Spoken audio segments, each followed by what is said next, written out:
In the grand kingdom of Ethermore, where ancient traditions clash with modern ambitions, a single moment of truth can topple centuries of carefully constructed lies. What happens when a princess discovers that the woman about to become queen has built her entire life on deception? When royal blood runs cold with betrayal, and the very foundations of the crown begin to crack, someone must choose between family loyalty and the greater good. Princess Isabella never expected that stopping her stepmother's coronation would be the easy part. The real challenge would be surviving what comes next. This is the story of how one princess's courage to speak the truth changed the fate of an entire kingdom, and how sometimes the greatest battles are fought, not with swords, but with secrets that have been buried too long in the shadows of power. The morning sun cast long shadows across the marble floors of Ravenscroft Palace as Princess Isabella Montclair walked through the corridors that had been her home for 26 years. Today was supposed to be a day of celebration, the day her stepmother Victoria would finally be crowned Queen of Ethermore. But the leather folder clutched in Isabella's trembling hands contained secrets that would change everything. She had always known there was something wrong about Victoria's rise to power. When her father, King Edward, had died suddenly 3 years ago, Victoria had smoothly stepped into the role of regent, claiming it was his dying wish that she rule until his son Prince Marcus came of age. But Marcus had died in that terrible riding accident just 6 months later, leaving Victoria as the sole heir to a throne that had never truly been hers. The great cathedral bells began to ring across the capital city of Thornwick, their bronze voices carrying the news that the coronation ceremony would begin in just 4 hours. Isabella quickened her pace through the palace's east wing, her silk shoes making soft clicking sounds against the stone floor. She needed to find Captain James Rutherford of the Royal Guard before it was too late. Victoria had been beautiful once, with golden hair and eyes like summer sky.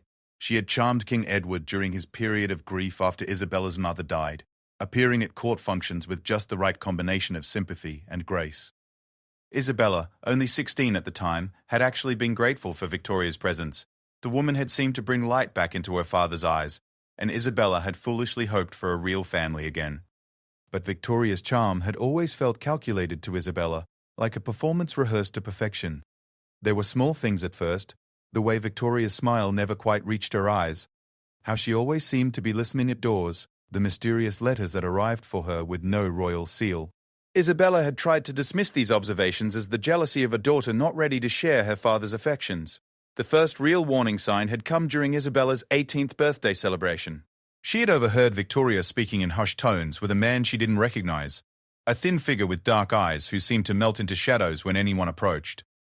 Victoria had been saying something about the timeline and making sure there are no complications. When Isabella had asked about it later, Victoria had laughed it off as discussions about party planning, but the explanation had felt hollow. King Edward's death had been sudden and mysterious. He had been in perfect health, riding his horse through the royal forest just days before, his laughter echoing through the palace halls as he played chess with Marcus in the evenings. Then came the fever that struck without warning, the rapid decline that left the royal physicians baffled, and the death that came too quickly for any of them to truly understand what had happened. In the immediate aftermath, Victoria had taken charge with an efficiency that had seemed admirable at the time.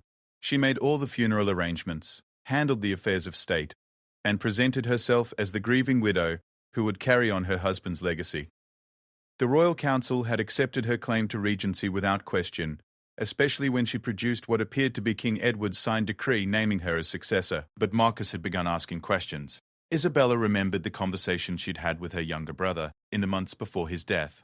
He had been studying the royal archives, learning about succession law and the history of their kingdom.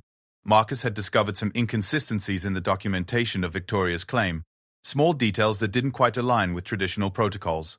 "Something doesn't feel right about this whole situation," Marcus had confided to Isabella one evening, as they walked through the palace gardens.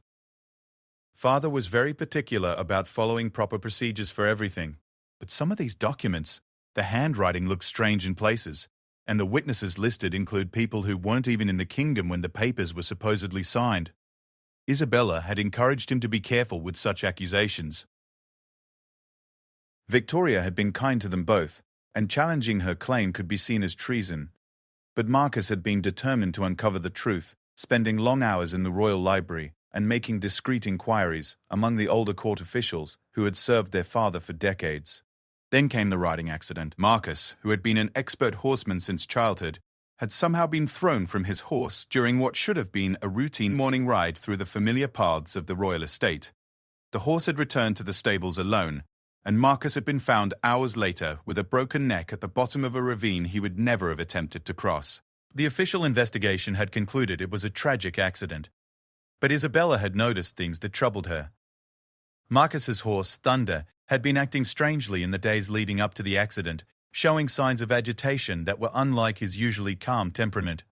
The stable master, old Henrik, had mentioned that someone had been asking questions about the horse's routines, but Henrik had died of a sudden heart attack just 2 weeks after Marcus's funeral, taking his knowledge with him to the grave. In the months following Marcus's death, Victoria had accelerated her plans for coronation. She claimed it was what the kingdom needed for stability, a clear line of succession and leadership in uncertain times. The royal council had agreed, and preparations for the ceremony had begun immediately. But Isabella had not forgotten her brother's suspicions, and she had quietly begun her own investigation. It had taken her nearly 2 years to gather enough evidence to understand the full scope of Victoria's deception, and what she had discovered was more horrifying than anything she could have imagined. Victoria wasn't just an opportunist who had manipulated her way to the throne. She was a completely different person than she claimed to be. Her real name was Elena Thorne, and she was the daughter of Lord Blackwood, a nobleman who had been exiled from Thermore 25 years ago for attempting to overthrow Isabella's grandfather. Elena had spent years planning her revenge, carefully crafting a new identity and positioning herself to destroy the Montclair dynasty from within. The evidence was all contained in the leather folder Isabella now carried. Letters between Elena and her co-conspirators, documents proving her real identity, and most damning of all, records of payments made to the palace physician who had treated King Edward during his final illness. Dr. Morrison had been bought and paid for, administering a slow-acting poison that had mimicked the symptoms of a natural fever while gradually shutting down the king's organs. Isabella had also found evidence that Marcus's death had been no accident. Aylin had arranged for Thunder to be given a drug that would cause the horse to panic and throw his rider at a predetermined location. The timing had been perfect, just as Marcus was getting too close to uncovering the truth about their father's death and Victoria's forged documents. Now Isabella understood why Henrik had died so suddenly. He had known about the drugging of Marcus's horse, and Elena couldn't afford to have that knowledge become public. The heart attack had been induced by the same poison that had killed King Edward, a rare substance that left no trace in the body after death. The Royal Guard, Captain James Rutherford, was one of the few people Isabella could trust completely. James had served her father faithfully for 15 years, and his loyalty to the Montclair family was absolute. More importantly, he had never fully accepted Victoria's claim to the throne, though he had been too professional to voice his doubts publicly.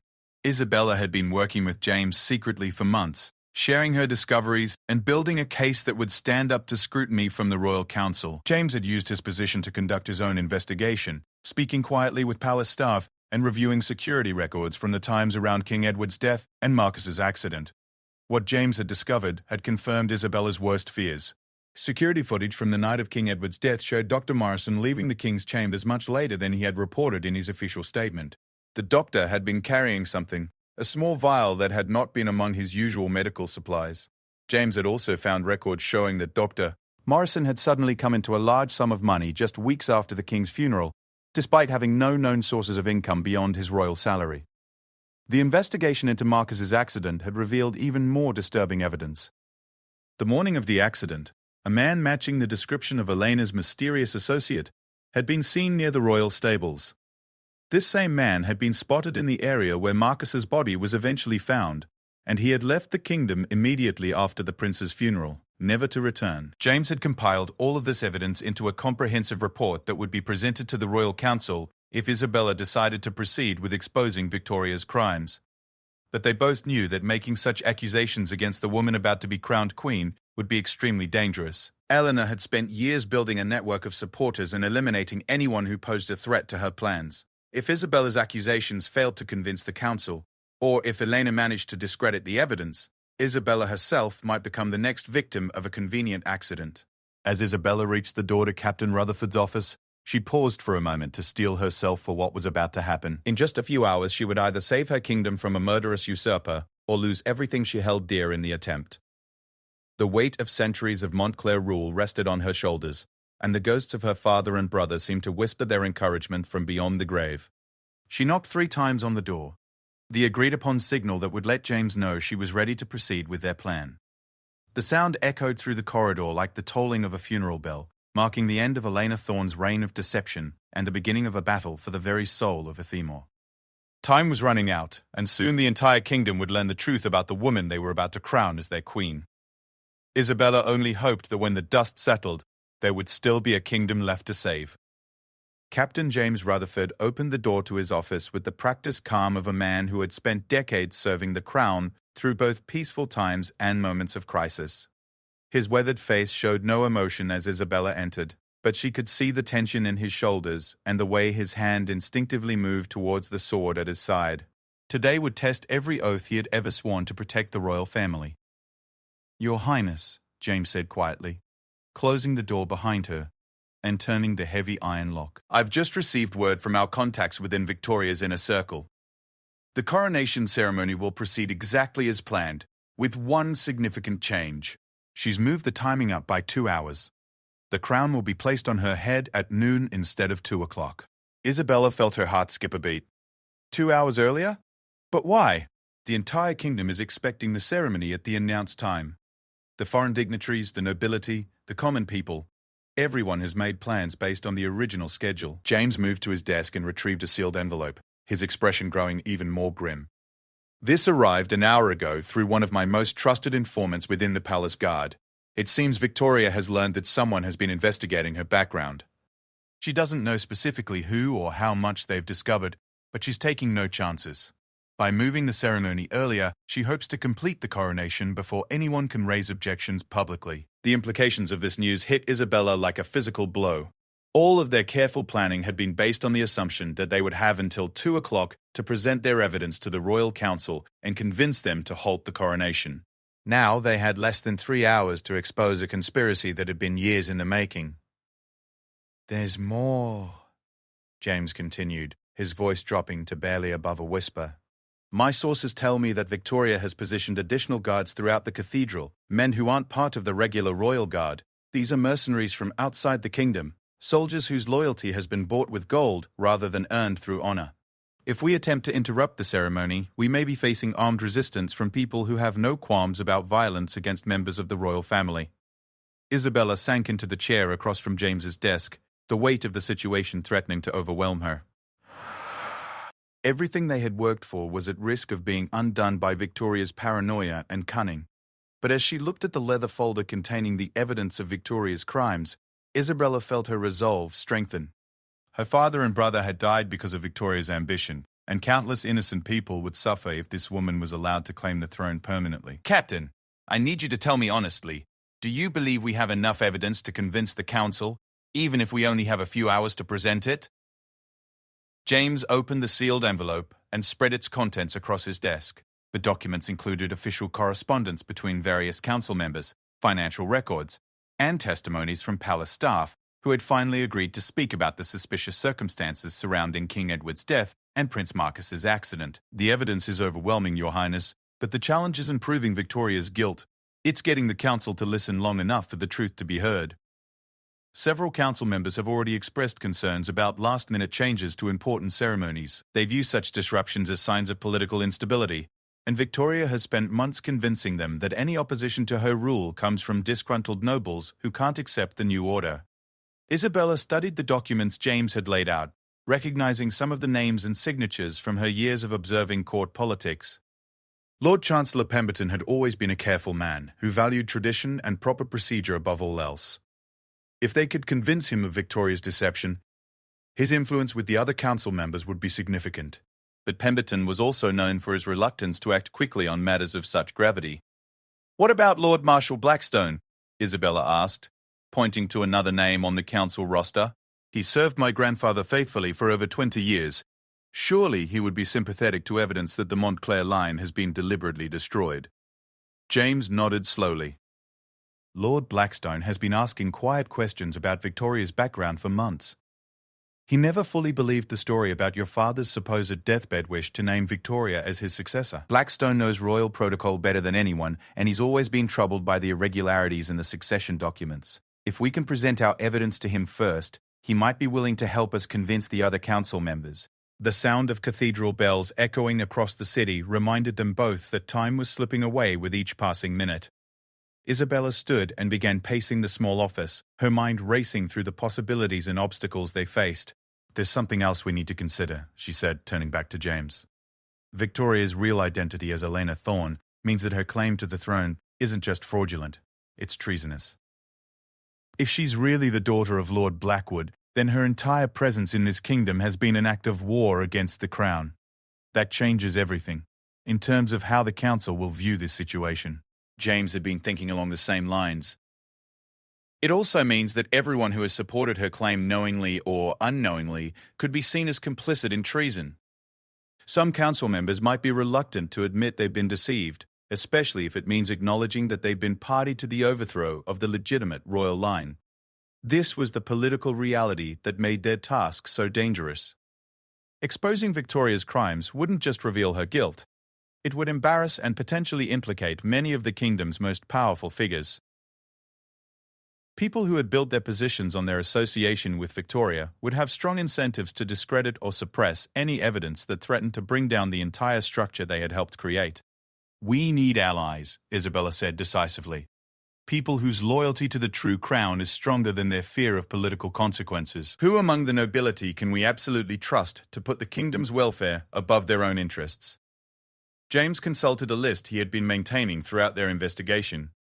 "Lady Catherine Westford has always been a close friend to your family. She served as one of your mother's ladies-in-waiting and was devastated by your father's death. Lady Catherine has never fully accepted Victoria's version of events, and she has significant influence among the noble families who trace their lineage back to the founding of the kingdom. And what about Duke Harrison of Millbrook? His family has held their lands through loyal service to the crown for over 3 centuries. If anyone would understand the importance of legitimate succession, it would be him." "Duke Harrison is complicated," James replied carefully. "His loyalty to the crown is absolute, but he's also a pragmatist. Harrison has been working to maintain stability in the eastern provinces, where there have been reports of unrest and bandit activity. He might be concerned that challenging Victoria's coronation could lead to civil war, especially if she has supporters who are willing to fight to maintain her position." Isabella understood the Duke's concerns, but she also knew that allowing Victoria to remain on the throne would lead to far greater instability in the long run. Elena Thorne had already demonstrated her willingness to commit murder to achieve her goals. Once she held the crown officially, there would be nothing to stop her from eliminating anyone she viewed as a threat, including Isabella herself. "Captain, I want you to send trusted messengers to Lady Catherine, Duke Harrison, and Lord Blackstone immediately. Ask them to meet us in the old chapel behind the cathedral in 1 hour. Tell them it's a matter of urgent importance to the security of the realm, and stress that their discretion is absolutely essential." James began writing the messages using a code system he had developed for secure communications during his years of service. Each message would be delivered by hand to ensure there was no chance of interception by Victoria's supporters. "What about the evidence itself?" James asked as he sealed the first message. "We'll need to present everything in a way that's clear and convincing, but we also need to be prepared for Victoria's people to challenge the authenticity of the documents." Isabella had been thinking about this problem for weeks. "I've arranged for Master Thomas, the royal archivist, to attend our meeting. He's been with the palace for over 40 years, and his expertise in document authentication is recognized throughout the kingdom. More importantly, Thomas knew my father personally and was present when many of the official documents were originally signed. He'll be able to confirm which signatures are genuine and which have been forged."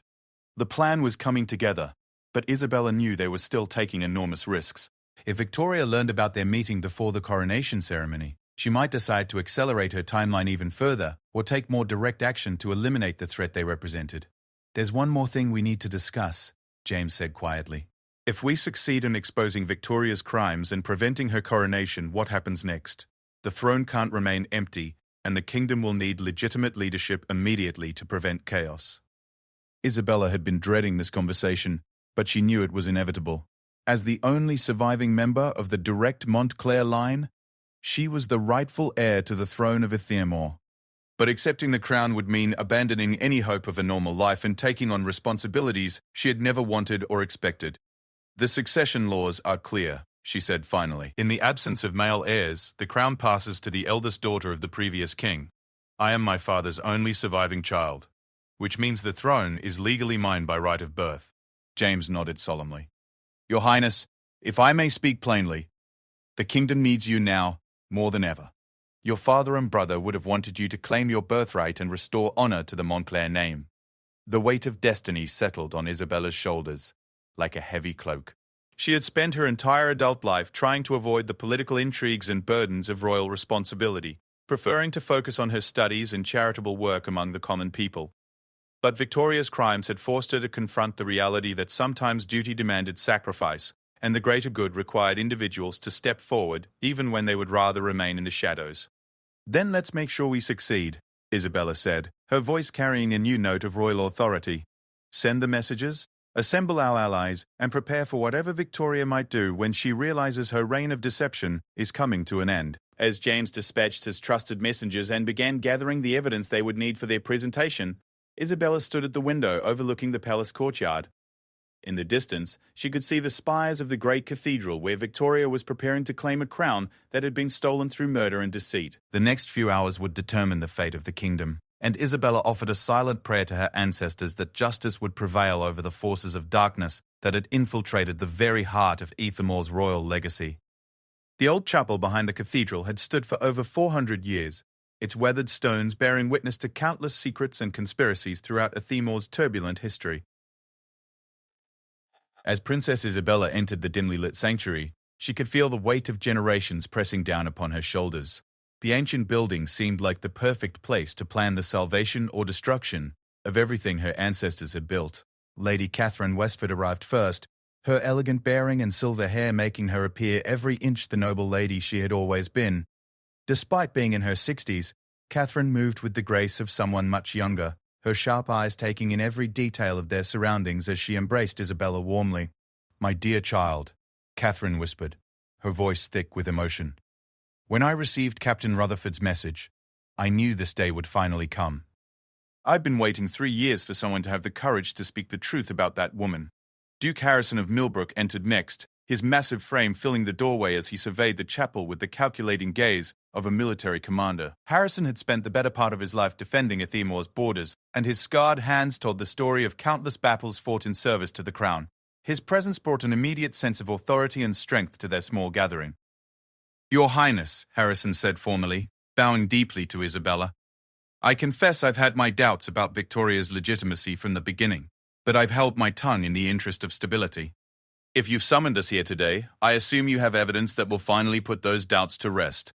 Lord Blackstone was the last to arrive, his ancient frame supported by a walking stick carved from the wood of the great oak tree that had stood in the palace courtyard for over 2 centuries. Despite his age, Blackstone's mind remained as sharp as ever, and his knowledge of royal protocol and constitutional law was unmatched throughout the kingdom. "Princess Isabella," Blackstone wheezed as he lowered himself carefully onto one of the chapel's worn wooden benches. "In all my years of service to this crown, I have never been more troubled by the irregularities I've witnessed. Your father was a man of precise habits and careful attention to detail. The documents supporting Victoria's claim bear none of the characteristics of his usual work." Master Thomas, the royal archivist, entered the chapel carrying several large leather satchels containing the evidence they had gathered over months of careful investigation. His weathered hands shook slightly as he set down his burden, but his voice was steady as he spoke. "My friends, what I am about to show you will shake your faith in everything you believed about the past 3 years. But I swear on my honor as keeper of the royal records that every document, every signature, and every piece of evidence has been verified through every means at my disposal." Captain James Rutherford positioned himself near the chapel door, keeping watch for any signs that their meeting had been discovered, while also listening carefully to the presentation that was about to unfold. His hand rested casually on his sword hilt, ready to defend the gathering if Victoria's mercenaries had somehow tracked them down. Isabella took a deep breath and stepped forward to address the group. The fate of the kingdom now rested on her ability to convince these powerful individuals that everything they had accepted about Victoria's rise to power had been built on a foundation of lies and murder. "My lords and lady, what I am about to tell you may sound like the ravings of a bitter stepdaughter who cannot accept her father's choices, but I ask you to examine the evidence with open minds, and remember the men you knew my father and brother to be. Remember their character, their habits, their love for this kingdom and its people. Master Thomas began spreading documents across the altar of the chapel, creating a timeline of events that stretched back to Victoria's first appearance at court. The evidence painted a picture of calculated deception that had been years in the making. This woman who calls herself Victoria Montclair is actually Elena Thorne, daughter of the exiled Lord Blackwood, Isabella continued, her voice growing stronger with each revelation. 25 years ago, her father attempted to overthrow my grandfather's reign and was banished from the kingdom. Elena has spent the intervening years planning her revenge against the Montclair dynasty. Lady Catherine gasped audibly, her hand flying to her throat as the implications began to sink in. Lord Blackwood had a daughter? I remember him from my youth. He was a handsome but cold man who always seemed to resent the fact that he hadn't been born to the throne himself. Indeed, Lord Blackstone confirmed grimly. Blackwood's exile was well-deserved, as he had been caught attempting to poison the water supply of the capital city during a time of plague. His plan would have killed thousands of innocent people simply to create chaos that he could exploit for his own gain. Duke Harrison leaned forward, his military experience helping him understand the strategic implications of what they were learning. If Elena is truly Blackwood's daughter, then her marriage to King Edward wasn't just a matter of personal deception. It was an act of war. She has spent years in a position to gather intelligence about our military capabilities, our alliances with neighboring kingdoms, and our internal political structures. Master Thomas pointed to a series of letters that had been carefully preserved in protective sleeves. These communications were found hidden in Victoria's private chambers, concealed behind a false panel in her escritoire. They detail her correspondence with agents in several neighboring kingdoms, sharing information about our defenses, and discussing plans for what they call the final phase of their operation. The letters made for disturbing reading. Elena had been providing detailed reports about Ethermore's military strength, the location of strategic resources, and the loyalties of key noble families. Some of the correspondence suggested that foreign powers were prepared to support Elena's claim to the throne in exchange for territorial concessions and trade agreements that would have been devastating to Ethermore's long-term security. There's more, Isabella said, her voice now carrying the unmistakable authority of someone who had fully accepted her role as the kingdom's rightful ruler. We have evidence that both my father's death and my brother's accident were actually murders, carefully planned and executed to clear Elena's path to the throne. Captain Rutherford stepped forward to present the forensic evidence they had gathered about King Edward's final illness. The royal physician, Dr. Morrison, was paid substantial sums of money to administer a rare poison that would mimic the symptoms of natural disease. The substance leaves no trace in the body after death, making it nearly impossible to detect without knowing exactly what to look for. Dr. Morrison kept detailed records of his payments, presumably as insurance against being eliminated himself once he was no longer useful to Elena's plans. Master Thomas added, producing a ledger that documented transfers of gold from accounts controlled by Elena's associates. Duke Harrison's face had grown progressively darker as the evidence mounted. And Prince Marcus? What evidence do you have about his death? My brother discovered irregularities in the succession documents and was conducting his own investigation into Victoria's background, Isabella explained. The night before his riding accident, Marcus confided to me that he had found proof of forgery in several key documents. He planned to present his findings to Lord Blackstone within the week. The accident itself was carefully orchestrated, Captain Rutherford continued. The prince's horse was drugged with a substance that would cause panic and disorientation. The timing was precisely calculated so that Thunder would throw his rider at a specific location where the fall would be fatal. Henrik, the stable master, knew about the drugging but was eliminated before he could share his knowledge, Isabella added. His sudden heart attack was caused by the same poison that killed my father. Lady Catherine had been growing increasingly pale as the scope of Elena's crimes became clear. Dear God, how many people has this woman killed to achieve her ambition? And how many more will die if she successfully claims the crown? Lord Blackstone had been studying the forged documents with the expertise of someone who had spent decades working with royal paperwork. The forgeries are excellent, but they're not perfect. The paper stock is correct and the inks match what would have been available at the time, but the handwriting analysis reveals subtle inconsistencies that would be obvious to anyone who worked closely with King Edward. More importantly, Master Thomas interjected, several of the witnesses listed on these documents were not even present in the kingdom when the papers were supposedly signed. One of the supposed witnesses had died 6 months earlier, and another was serving as an ambassador to a distant nation at the time. Duke Harrison stood and began pacing the small chapel, his military mind already calculating the implications of what they had learned. If we can prove all of this to the Royal Council, Victoria's claim to the throne becomes not just invalid, but treasonous. The question is whether we can present the evidence effectively in the time we have remaining. There's another complication, Captain Rutherford said grimly. My sources within the Palace Guard report that Victoria has been recruiting mercenaries from outside the kingdom, men who are loyal only to whoever pays them. If we attempt to interrupt the coronation ceremony, we may face armed resistance from soldiers who have no qualms about attacking members of the royal family. Isabella had been dreading this possibility, but she knew that the risk had to be accepted. We cannot allow fear of violence to prevent us from doing what is right.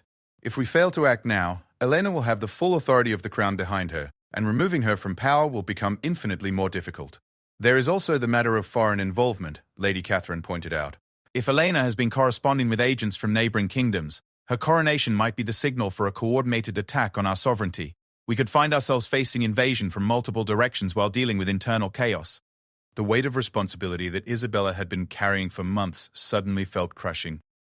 The decision to expose Victoria's crimes wasn't just about justice for her murdered family members. It was about preventing a disaster that could destroy the kingdom entirely. My lords and lady, Isabella said finally, her voice carrying the unmistakable tone of royal command. I am asking you to risk everything to help me save this kingdom from a usurper who has already committed multiple murders and who represents a threat to our very existence as an independent nation. I cannot promise that our actions will be without consequences, but I can promise that inaction will lead to far worse outcomes for everyone we have sworn to protect. One by one, each member of their group stepped forward to pledge their support to Isabella's cause. Lady Catherine was the first to kneel, followed by Duke Harrison, Lord Blackstone, Master Thomas, and finally Captain Rutherford. The ancient chapel seemed to echo with the whispered oaths of loyalty as these representatives of Athemor's nobility committed themselves to restoring the legitimate royal line. Then it is settled, Isabella said, accepting their oaths with the gravity befitting her station. We proceed to the cathedral, and we pray that justice and truth will prevail over deception and murder. The honor of the Montclair name and the future of this kingdom depend on our courage in the next few hours. As they prepared to leave the chapel and make their way to the coronation ceremony, each member of the group understood that they were about to participate in a confrontation that would either restore righteous rule to Athemor or result in their own destruction at the hands of a woman whose ambition knew no bounds. The great cathedral of Athemor had never looked more magnificent than it did on this coronation morning.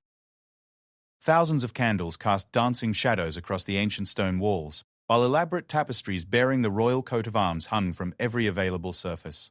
The morning sun streamed through the magnificent stained glass windows, painting the assembled congregation in brilliant colors that seemed to promise a bright future for the kingdom. But Princess Isabella knew that beneath this beautiful facade lurked a darkness that threatened to consume everything her family had built over centuries of honorable rule. As she entered the cathedral through a side entrance normally reserved for clergy, she could feel the weight of destiny pressing down upon her shoulders with almost unbearable intensity. Victoria stood at the altar in a gown of pure white silk adorned with diamonds that sparkled like captured starlight. The ancient crown of Athemor rested on a velvet cushion beside her, its precious stones seeming to pulse with the accumulated power of all the monarchs who had worn it before. To the assembled congregation, Victoria appeared to be the very image of royal dignity and grace, but Isabella could see the calculation behind her stepmother's serene smile. Archbishop Manning, the kingdom's highest religious authority, had begun the traditional invocations that would lead to the moment when Victoria would be officially crowned Queen of Athemor. His resonant voice filled the cathedral as he spoke of divine blessing and earthly responsibility, unaware that he was about to participate in the coronation of a murderous usurper. The royal council occupied the front rows of the cathedral, their elaborate ceremonial robes marking them as the most powerful individuals in the kingdom, after the monarch herself. Lord Chancellor Pemberton sat rigidly upright, his weathered face showing no emotion as he prepared to witness what he believed would be the lawful continuation of royal authority. But Isabella could see subtle signs of unease among several council members, suggesting that doubts about Victoria's legitimacy had been growing even among her supposed supporters. Captain Rutherford had positioned himself strategically near the main entrance, his presence disguised among the regular palace guards who were providing security for the ceremony. His trained eyes had already identified at least a dozen mercenaries scattered throughout the congregation, their unfamiliar faces and subtle differences in uniform marking them as the foreign soldiers Victoria had recruited to ensure her coronation proceeded without interference. Lady Catherine had taken her place among the noble families, her elegant bearing masking the tension she felt as she waited for the moment when Isabella would make her dramatic entrance. Duke Harrison sat with the military leadership, his massive frame radiating the quiet confidence of a man prepared for battle. Lord Blackstone occupied his traditional seat among the elder statesmen, his ancient eyes sharp with anticipation despite his frail appearance. The ceremony proceeded according to the ancient protocols that had governed royal coronations for over 500 years. Archbishop Manning had reached the point in the service where he would traditionally ask if anyone present knew of any lawful impediment to the coronation, a formality that had not been invoked in living memory. "Dearly beloved," the Archbishop intoned, his voice carrying to every corner of the vast cathedral, "we are gathered here in the sight of God and before this congregation to witness the coronation of Victoria as Queen of Athemor. If any person present knows of any lawful impediment why Victoria should not be crowned as our sovereign, let them speak now or forever hold their peace." The silence that followed seemed to stretch for eternity as hundreds of people held their breath, waiting for the ceremony to continue with the traditional blessing of the crown. But then Isabella stepped forward from the shadows beside the altar, her voice ringing clear and strong throughout the sacred space. "I, Princess Isabella Montclair, rightful heir to the throne of Athemor, do hereby formally object to this coronation, on the grounds that the woman you know as Victoria is an impostor who has gained her position through murder, forgery, and treason against the crown." The reaction was immediate and explosive. Gasps of shock rippled through the congregation as hundreds of heads turned to stare at Isabella in disbelief. Victoria's face went white as marble, her careful composure cracking for the first time as she realized that her deepest fears had come to pass. Several of her mercenaries began moving toward Isabella, but Captain Rutherford and his loyal guards intercepted them, hands moving to sword hilts in a clear warning against violence in the sacred space. Archbishop Manning stood frozen at the altar, his ceremonial staff trembling in his hands as he tried to comprehend what was happening. Never in his 40 years of service had he witnessed such a dramatic interruption of a royal ceremony, and the ancient protocols provided no clear guidance for how to proceed. "This is preposterous." Victoria finally found her voice, though it carried a shrill note that had never been present during her years of careful performance as the grieving widow. "The princess is obviously distraught by grief and jealousy. Her accusations are the ravings of someone who cannot accept that her father chose me to continue his legacy." But Isabella had prepared for this moment, and she spoke with the unmistakable authority of someone who possessed absolute certainty in the truth of her words. "I present to this assembly irrefutable evidence that the woman claiming the name Victoria Montclair is actually Elena Thorne, daughter of the exiled traitor Lord Blackwood. She has spent years planning her revenge against the Montclair dynasty, and she achieved her goals through the systematic murder of my father, King Edward, and my brother, Prince Marcus." Master Thomas stepped forward, carrying the leather satchels containing their evidence, his appearance causing a stir among the congregation as people recognized the respected archivist who had served the royal family faithfully for decades. His reputation for honesty and attention to detail had never been questioned, and his presence lent immediate credibility to Isabella's accusations. "My lords and ladies," Master Thomas announced in his clear scholarly voice, "I have in my possession documents, correspondence, and forensic evidence that prove beyond any reasonable doubt that this woman has committed high treason against the crown. Her real identity, her conspiracy with foreign agents, and her murders of legitimate members of the royal family are all documented in detail." Lord Blackstone rose slowly from his seat, his ancient authority commanding attention even as his physical frailty required him to lean heavily on his walking stick. "As the senior member of the Royal Council and keeper of constitutional law in this kingdom, I invoke the ancient right to halt these proceedings until the evidence presented by Princess Isabella can be properly examined." "This is madness," Victoria shouted, her careful facade completely abandoned now as desperation took hold. "I will not allow this ceremony to be disrupted by wild conspiracy theories and forged documents. I am the lawful queen of this realm, and anyone who opposes my coronation is committing treason." But Victoria's outburst only served to reinforce Isabella's accusations in the minds of many observers. The woman who had always presented herself as the epitome of royal grace and dignity was now revealing a side of her personality that was harsh, desperate, and entirely unbecoming of true nobility. Duke Harrison had moved to join the group around the altar, his military bearing and reputation for absolute honesty adding weight to Isabella's cause. "Your Grace," he addressed Archbishop Manning formally, "I respectfully request that this coronation be suspended until these grave accusations can be investigated by the proper authorities. The integrity of the crown itself is at stake." Archbishop Manning looked around the cathedral, taking in the faces of the congregation and the obvious divisions that were already forming between those who supported Victoria's claim and those who were beginning to question everything they had believed. His duty as the kingdom's spiritual leader required him to ensure that only a legitimate ruler received God's blessing through coronation. In the interest of preserving the sanctity of this ceremony and the integrity of the crown, the Archbishop announced, his voice carrying the full weight of his religious authority, I hereby suspend these proceedings pending a full investigation of the accusations that have been brought forward.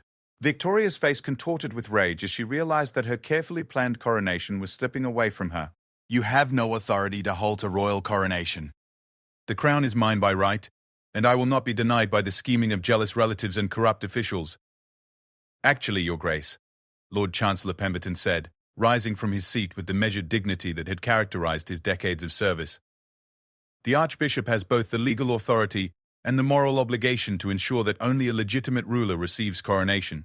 If there are questions about the validity of succession documents, those questions must be resolved before the ceremony can proceed.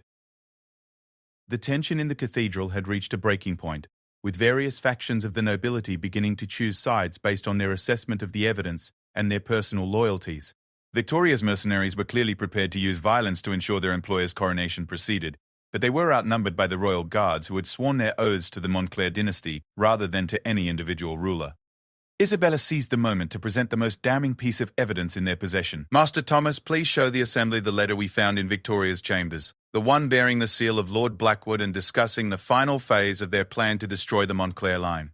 The letter Master Thomas held up was immediately recognizable to several of the older nobles, who remembered Lord Blackwood's original seal from their youth. The wax impression was unmistakable, and the handwriting matched samples of Blackwood's correspondence that were held in the royal archives. This letter, Master Thomas announced, details plans to eliminate all legitimate heirs to the throne and establish Eleanor Thorne as a puppet ruler who would serve the interests of foreign powers rather than the people of Ethermore. It specifically mentions the successful completion of the Edward operation and the Marcus operation, clear references to the murders of our late king and prince. The revelation sent shockwaves through the congregation as people began to understand the true scope of the conspiracy they had witnessed. What they had believed to be natural deaths and tragic accidents were actually carefully orchestrated murders designed to clear Elena's path to power. Victoria's composure had completely abandoned her now, and her true nature was becoming increasingly apparent to everyone present. You will all pay for this betrayal, she screamed, her voice echoing off the cathedral's stone walls. I have allies who will not allow this insult to stand unanswered. But even as Victoria raged, Isabella could see that the tide had turned decisively in their favor. The evidence was too overwhelming to dismiss, and Victoria's own behavior was confirming everything they had accused her of. The woman who had spent years carefully cultivating an image of royal dignity was revealing herself to be exactly the sort of desperate, power-hungry schemer that Isabella had always suspected her to be. Captain Rutherford stepped forward, his voice carrying the authority of his position as commander of the Royal Guard. By the authority vested in me as protector of the crown, I hereby place Elena Thorne under arrest for high treason, murder, and conspiracy against the legitimate government of Ethermore. The captain's words marked the end of Elena's reign of deception and the beginning of a new chapter in Ethermore's history. But even as justice finally began to prevail, Isabella knew that the kingdom would face many challenges in the days ahead as they worked to repair the damage that had been done by years of rule based on lies and murder. The arrest of Elena Thorne marked the beginning of the most tumultuous period in Ethermore's recent history, but it also represented the triumph of truth over deception and justice over treachery. As Captain Rutherford's loyal guards moved to restrain the woman who had nearly stolen the crown through murder and betrayal, the great cathedral erupted into chaos as nobles and commoners alike struggled to comprehend the magnitude of the conspiracy that had been exposed.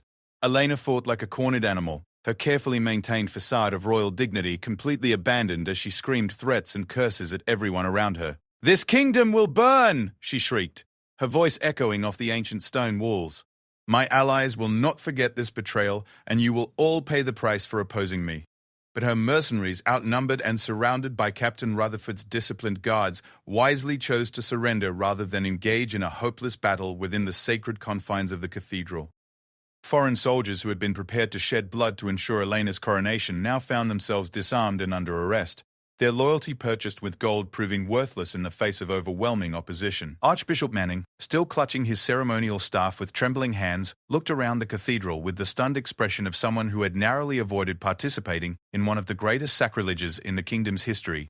The idea that he had almost crowned a murderous usurper sent chills through his aged frame, and his voice shook as he addressed the assembled congregation. "My lords and ladies, we have witnessed the hand of divine providence at work today. The Almighty has prevented a great evil from being sanctified within these holy walls, and we must give thanks that the truth was revealed before irreparable harm was done to the sacred institution of the monarchy." Princess Isabella stood at the altar where Elena's coronation was to have taken place, the ancient crown of a thermore still resting on its velvet cushion nearby. The weight of responsibility that she had been avoiding for years now settled on her shoulders with the force of destiny itself. She was no longer just the king's daughter or the victim of a conspiracy. She was the rightful queen of Athemor, and the kingdom needed her leadership more desperately than ever before. Lord Chancellor Pemberton approached the altar with the measured steps of someone who understood the historical significance of the moment. His weathered face showed a mixture of relief at the exposure of Elena's crimes and concern about the challenges that lay ahead for the kingdom. "Your Majesty," he said, addressing Isabella with the title that was rightfully hers, "the Royal Council stands ready to confirm your legitimate claim to the throne and to assist in the restoration of lawful government to Athemor. But we must act quickly to prevent the chaos that Elena's allies may attempt to create in the wake of her arrest." Isabella nodded solemnly, understanding that her acceptance of the crown would mark the beginning of a reign that would be defined by the need to heal the wounds inflicted by years of deception and murder. The kingdom had been governed by lies for too long, and restoring trust in the monarchy would require both justice for past crimes and wisdom in future decisions. "My lords and ladies," Isabella addressed the congregation, her voice carrying the unmistakable authority of legitimate royalty, "I accept the crown of Athemor not from personal ambition, but from duty to the memory of my murdered father and brother, and to the people of this kingdom, who deserve rulers who serve their interests, rather than pursuing selfish power." The spontaneous cheer that erupted from the congregation made it clear that Isabella's claim had the support of the vast majority of those present.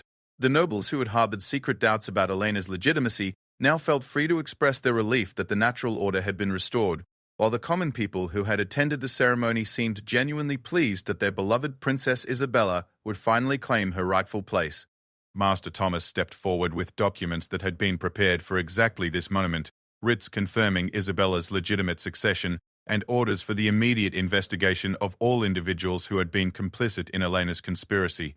The thoroughness of their preparation demonstrated that this confrontation had been planned with careful attention to legal and constitutional requirements. "The first order of business," Lord Blackstone announced, his ancient voice carrying surprising strength, "must be a complete investigation of Elena Thorne's network of supporters and collaborators. We cannot allow any of her allies to remain in positions where they could continue to threaten the stability of the realm." Captain Rutherford had been thinking along similar lines, and he approached Isabella with a list of individuals who would need to be questioned about their potential involvement in the conspiracy. "Your Majesty, my investigation has identified several palace officials and minor nobles who may have been aware of Elena's true identity or who assisted in covering up evidence of her crimes." The scope of the investigation that would be required was daunting, but Isabella knew that nothing less than a complete cleansing of Elena's influence would be sufficient to restore integrity to the government. Every appointment Elena had made, every policy she had implemented, and every alliance she had forged would need to be examined to determine whether it served the kingdom's legitimate interests or Elena's treacherous agenda. "Dr. Morrison, the physician who poisoned my father, must be found and brought to justice," Isabella declared, her voice hardening with resolve. "No one who participated in the murder of King Edward can be allowed to escape the consequences of their actions." "The doctor fled the kingdom immediately after Elena's arrest became known," Captain Rutherford reported grimly. "But I've dispatched trusted agents to neighboring countries with orders to track him down and bring him back to face trial. Justice may be delayed, but it will not be denied." Lady Catherine approached Isabella with tears streaming down her weathered cheeks, her emotions overwhelming her usual composure. "My dear child, your parents would be so proud of the courage you've shown today. You have saved not just the crown, but the very soul of this kingdom." The coronation that followed was unlike any in Athemor's long history. Rather than the elaborate ceremony that had been planned for Elena, Isabella's crowning was conducted with dignified simplicity that emphasized the restoration of legitimate authority rather than the celebration of personal achievement. Archbishop Manning's hands no longer trembled as he placed the ancient crown on Isabella's head, his confidence restored by the knowledge that he was blessing a ruler who had earned the throne through birth, courage, and moral integrity. As the crown settled on her head, Isabella felt the weight of centuries of Montclair rule flowing through her. She could almost sense the presence of her ancestors, their whispered approval echoing through the cathedral as justice was finally done and the legitimate royal line was restored to power. The weeks that followed Isabella's coronation were marked by a thorough investigation of Elena's conspiracy that revealed the full extent of the damage that had been done to Ithermore's government and security. Foreign agents were discovered in key positions throughout the bureaucracy, sensitive military information had been compromised, and several neighboring kingdoms had been preparing to take advantage of the chaos they expected to follow Elena's official coronation. Duke Harrison took charge of purging foreign influence from the military, working closely with Captain Rutherford to identify officers and soldiers whose loyalty had been purchased by Elena's gold. The process was painful but necessary, as the kingdom's defense capabilities had been severely compromised by years of espionage and sabotage. The trials of Elena's collaborators drew observers from throughout the kingdom and beyond, as the full scope of the conspiracy became public knowledge. Elena herself, facing charges of high treason and multiple counts of murder, maintained her defiance to the end, insisting that she had been pursuing her rightful claim to power and that the Montclair dynasty had been the true usurpers of authority that belonged to her father's line. But the evidence against her was overwhelming, and the testimony of witnesses who had been too frightened to speak during her reign painted a picture of systematic cruelty and manipulation that shocked even those who had suspected her true nature. The revelation that she had been planning to cede significant portions of Ithermore's territory to foreign powers in exchange for their support made it clear that her reign would have been disastrous for the kingdom's independence and prosperity. Isabella's first year as queen was dedicated to healing the wounds inflicted by Elena's conspiracy and restoring trust in the institutions of government. She established new procedures for verifying the authenticity of official documents, created oversight mechanisms to prevent future infiltration by foreign agents, and implemented reforms designed to ensure that the mistakes of recent years could never be repeated. The memory of her father and brother was honored through the establishment of charitable foundations dedicated to serving the common people of Ithermore, while new traditions were created to commemorate the triumph of truth over deception. The anniversary of Elena's arrest became known as Liberation Day, celebrated throughout the kingdom as a reminder that justice can prevail even against the most determined efforts to subvert it. Princess Isabella had never wanted to be queen, but she proved to be exactly the leader that Ithermore needed during its time of crisis. Her reign began with the restoration of honor to the crown, and continued with wise policies that strengthened the kingdom's security while promoting prosperity for all its citizens. The crown that had been nearly stolen through murder and deceit now rested securely on the head of its rightful owner, and the kingdom of Ithermore looked forward to a future built on truth, justice, and the enduring strength of legitimate royal authority. Elena Thorne's conspiracy had been designed to destroy the Montclair dynasty, but instead it had only served to prove that no amount of cunning or cruelty could permanently overcome the power of courage, honor, and the unbreakable bonds between a true monarch and the people they serve. The bells of the great cathedral rang out across the kingdom, their bronze voices carrying news of hope and renewal to every corner of the realm. The darkness that had threatened to engulf Ithermore had been banished, and the light of righteous rule shone once again from the throne that had been reclaimed through sacrifice, truth, and the unwavering determination of a princess who had found the strength to become the queen her kingdom desperately needed.